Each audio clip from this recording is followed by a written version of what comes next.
మీ కథల సమయంకు స్వాగతం. నేను మీ రమ్య. హలో అండి. ఈరోజు మనం లలిత శ్రీపతి గారు రాసిన ప్రేమ సంఖ్యల అనే మంకీ ట్రాప్ అనే కథను విందాం. అమ్మా, సుజాత ఆంటీని ఆసుపత్రిలో చేర్చారట. అమ్మాయి ప్రియాంక ఫోన్లో చెప్తే, అయ్యో మొన్న నేను బెంగళూరు వచ్చే ముందు చూసొచ్చాను, అప్పుడు బాగానే ఉంది. కొడుకు గురించిన సమస్యలంటే ఎప్పుడు ఉండేవే, ఇంతకీ ఏమైందట? బాధగా అంది శశి. తల్లి కొడుకు గొడవపడి సతీష్ ఆవిడ్ని గట్టిగా తోసేశాడట. కింద పడిన ఆంటీ తలకి దెబ్బ తగిలింది. పక్షవాతం వచ్చిందట. కాలు, చెయ్యి, నోరు అన్నీ ఎఫెక్ట్ అయ్యాయట. ఆసుపత్రిలో ఉంది, బతకడం కష్టమే అంటున్నారు తల్లితో అంది ప్రియాంక. ఇదేం కర్మ, మరీ అంత దెబ్బ తగిలేట్లు తోసేస్తారా? 24 గంటలు ఆ సతీష్ తాగి మత్తులో ఉంటాడు. పోనీ ఈవిడ కొడుకును వదిలేసి కూతురు దగ్గరికి వెళ్ళదు అన్న శశితో. ఆంటీ మమ్మీ ట్రాప్ అనే మంకీ ట్రాప్లో ఇరుక్కుపోయిందమ్మా. అంతే ఆవిడ జీవితం. బతికినా చచ్చినా ఆ సతీష్ దగ్గరే. సరేలే, నాన్న వెళ్ళిపోదామని గొడవ చేయడం లేదుగా. అన్నయ్య, వదిన, నేహ ఎలా ఉన్నారు? తెలివిగా మీకు అక్కడ బాగుందా, ఇబ్బంది లేదుగా అనకుండా కుశలం అడిగిన కూతుర్ని చూసి నవ్వుకుంది శశి. రాత్రి పడుకున్నాక శశికి సుజాత గుర్తు వచ్చి నిద్ర పట్టలేదు. మళ్ళీ హైదరాబాద్ వెళ్దామా అంటే వచ్చి 10 రోజులు కాలేదు. కొడుకు వంశీ, కోడలు ఆరతి, ముఖ్యంగా మనవరాలు నేహ 6 నెలల నుంచి బతిమలాడితే బెంగళూరుకి ఇప్పుడొచ్చారు. అప్పుడే తిరుగు ప్రయాణం అంటే వాళ్ల కోపం కన్నా బాధ కలుగుతుంది. రేపు సుజాత కోడలు అమృతకు ఫోన్ చేయాలి అనుకుంటూ పడుకున్న శశికి పాత సంగతులన్నీ నిన్న కాక మొన్న జరిగినట్లు గుర్తొచ్చాయి. శశి భర్త మధు, సుజాత భర్త రంగనాథ్ ఇద్దరూ ఒకే వయసు, ఒకటే కంపెనీలో పనిచేసేవారు. కంపెనీ వారి హౌసింగ్ సొసైటీలో ఇద్దరూ స్థలం కోసం డబ్బు కడితే పక్కపక్కన అలాట్ అయ్యింది. రంగనాథ్కి అప్పటికే పెళ్ళై 2 పిల్లలు. అమ్మాయి స్వాతికి 3 ఏళ్లు, అబ్బాయి సతీష్కి 3 నెలలు.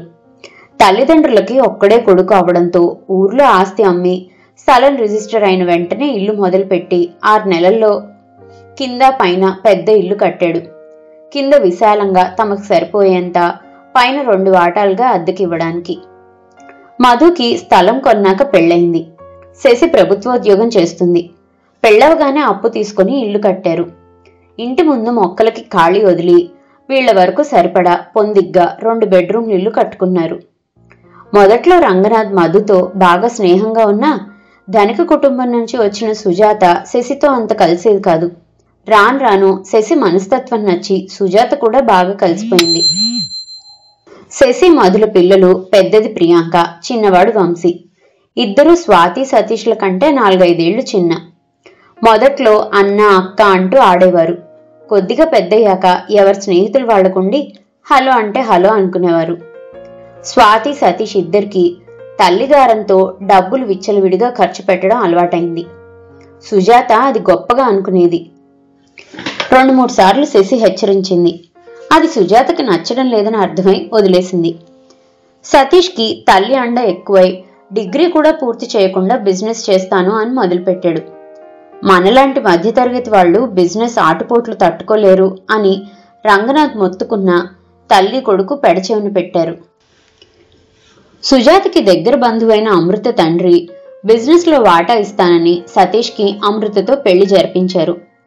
సుజాత కుటుంబం కంటే కూడా పై స్థాయి నుంచి వచ్చిన అమృతకి డబ్బంటే లెక్కలేదు.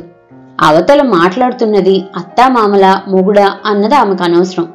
తనకి నచ్చకపోతే పెద్ద చిన్న చూడకుండా నోటికి ఎంత వస్తే అంత అనేసేది. దానివల్ల సతీష్ పెళ్ళయ్యాక ఇంట్లో బాగా గొడవలు జరిగి సతీష్ వాళ్ళు వేరే వెళ్ళిపోయారు. రంగనాథ్కి తెలియకుండా అప్పుడప్పుడు సతీష్ వచ్చి సుజాత దగ్గర డబ్బులు తీసుకెళ్లేవాడు. ఉదయం ఇద్దరు వాకింగ్కి వెళ్ళినప్పుడు రంగనాథ్ తన కుటుంబ సమస్యలు మధుతో చెప్పి బాధపడేవాడు. సతీష్ బాగా చెడిపోయాడు మధు, డబ్బులు వృధా చేస్తున్నాడు. తాగుడే కాదు వేరే వ్యసనాలు కూడా అలవాటయ్యాయని అనుమానం. అమృత ఆమె కిట్టీలు, క్లబ్ పార్టీలు తప్ప ఇంటి సంగతే పట్టించుకోదు. నేను సతీష్ని కోప్పడితే సుజాత సతీష్ ముందే నాతో గొడవ పడుతుంది. ఆ అలుసు తీసుకొని వాడు ఇంకా రెచ్చిపోతున్నాడు. ఈ ఒత్తిడితో నాకు ఈ మధ్య ఆరోగ్యం అస్సలు బాగుండడం లేదు.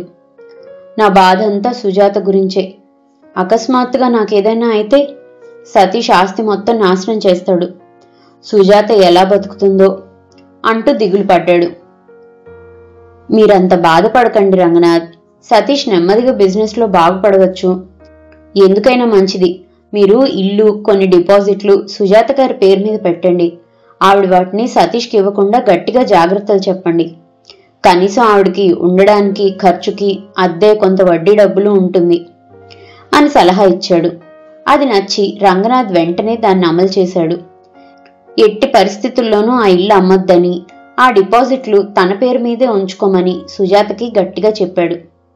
నీ తదనంతరం వాడికి చెందే ఏర్పాటు చేశాను. నువ్వు ఉన్నన్ని రోజులు ఇవే నీకు ఆధారం అన్న రంగనాథ్తో, మన సతీష్ మంచివాడండి. వాడికి నేనంటే ప్రేమ. నాకు ఇబ్బంది కలిగే పనులు చేయడు.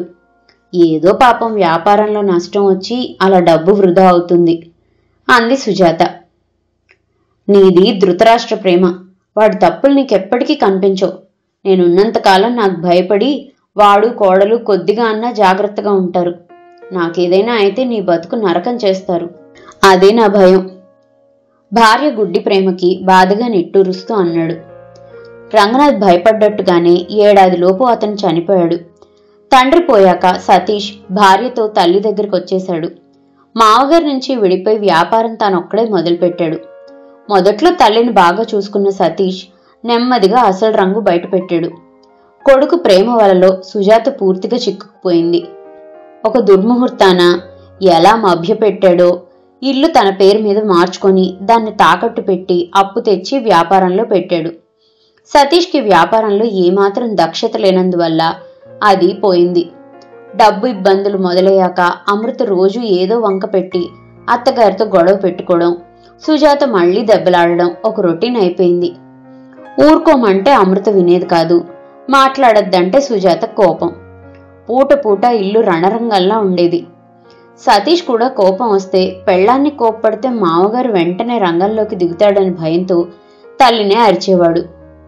సుజాత శశి దగ్గరకు వచ్చి ఈ గొడవల గురించి చెప్తే శశి ఎటువంటి సలహాలు ఇస్తుందో అని భయానికి సతీష్ శశితో తల్లి ఎక్కువ మాట్లాడకుండా కట్టడి చేసేవాడు. ఒకరోజు ఇల్లు వేలం వేస్తామని బ్యాంకు వాళ్ళు నోటీస్ ఇచ్చేదాకా చుట్టుపక్కల వాళ్లకే కాదు, సుజాతకు కూడా తెలీదు సతీష్ తమని అప్పుల్లో ముంచేశాడని. వేలంలో అప్పుకి సరిపడా ఇచ్చి ఎవరో ఇల్లు కొనుక్కున్నారు. సతీష్ మొహం చాటేశాడు. కానీ సుజాత అద్దె ఇంటికి వెళ్లే ముందు శశి దగ్గరకు వచ్చి చెప్పి వెళ్ళింది. శశి ఇప్పటికైనా జాగ్రత్త పడమని, మిగిలిన డిపాజిట్స్ వరకు అయినా జాగ్రత్త చేసుకోమని, ఏ అవసరం ఉన్నా ఫోన్ చేయమని సుజాతకు చెప్పింది. మధు, శశి ఆ ఇల్లు కొన్నవాళ్లు కొత్తగా వాళ్లకి నచ్చినట్లు కట్టుకోవడానికి పాత ఇల్లు కూలగొడుతుంటే రంగనాథ్ ఎంతో ఇష్టంగా కష్టపడి కట్టుకున్న ఇల్లు పరాయి వాళ్ల పాలైందని చాలా బాధపడ్డారు. పక్క వాళ్లకే ఇంత బాధగా ఉంటే సుజాతకి ఇంకెంత బాధగా ఉంటుందో అనుకున్నారు. శశి కూడా రిటైర్ అయ్యింది.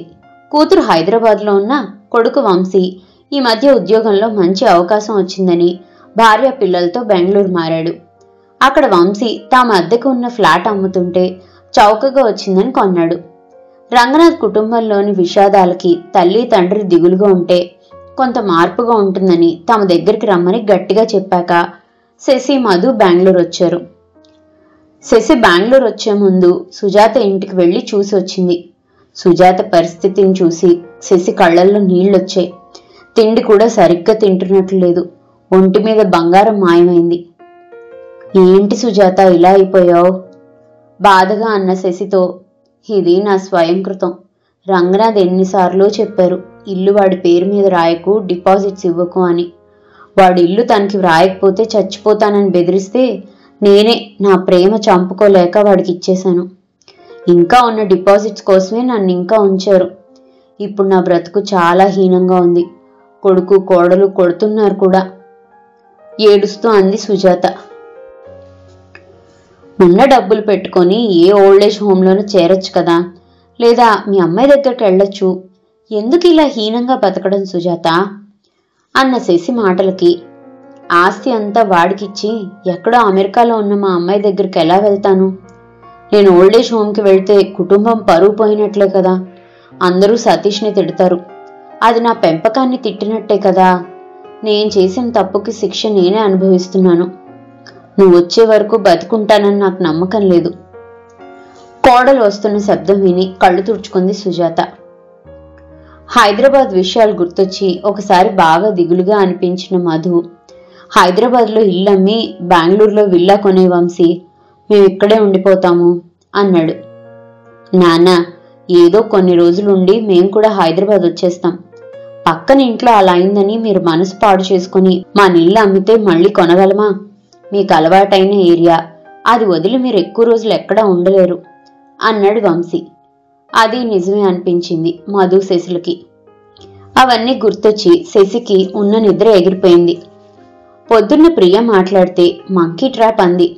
అసలు ఏమిటి మంకీ ట్రాప్ అని గూగుల్లో వెతికింది.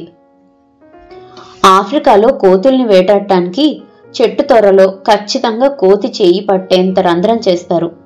ఇది కోతి చేయి పట్టేంత పెద్దదిగా, పిడికిలి బయటికి రానంత చిన్నదిగా ఉంటుంది. అందులో కోతికి ఆహారం ఉంచితే కోతి రంధ్రంలో చేయి పెట్టి పట్టుకుంటుంది. సరిగ్గా అప్పుడే కోతిని పట్టుకుంటారు. ప్రమాదం పొంచి ఉన్న కోతి మాత్రం పట్టుకున్నది వదిలి పారిపోదు. ఇదే మంకీ ట్రాప్. మరి మనుషులు మంకీ ట్రాప్లో ఉన్నారు అంటే మనకి ప్రమాదమని, నష్టమని తెలిసినప్పటికీ కొన్నిటిని మనం వదులుకోలేకపోతున్నాం. ఒక బిచ్చగాడు తిండి లేక చచ్చిపోయాడని, అతని పాత బట్టల్లో లక్షల రూపాయలు దొరికాయని, డబ్బున్నా ఖర్చు పెట్టి తిండి తినకుండా మంకీ ట్రాప్లో ఉన్నాడని వార్త వచ్చింది. సంపాదించుకున్న కోట్లను దాచిపెట్టుకుని పిసినారుగా బతుకుతూ జబ్బు చేస్తే ఆసుపత్రికి కూడా వెళ్లకుండా చనిపోయిన వాళ్ళు ఉన్నారు.